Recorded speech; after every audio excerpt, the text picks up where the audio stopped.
Good morning guys. Good morning friends. Good morning everyone. Gusto ko ipakita sa inyo mais din namon guys. Oh, ari na mo na ni tsuray oh. Di sa gwa ginagbasan din namon kay perting lamon. Abihin nyo kun nga ginagbasan namon. Hindi ko tani gusto ipakita ni sa inyo mo. Galing kay kinanglanon gid para mambala nyo.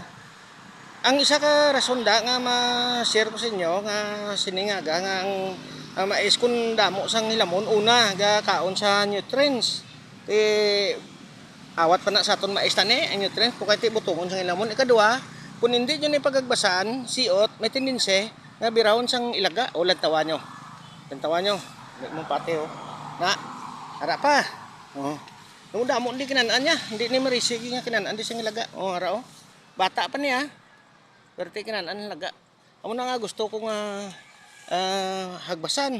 Oh, paras niyo, ay nang hagbasan. May tendency nga kung siot niya ang ilaga pinagustol hindi lagaw-lagaw. Pero kung mahawanan sa muna, may kulba na sila gawa. Munang gusto ko i-share sa inyo sa ningaga. Kaya dalang guru ko to, friends. Thank you for watching.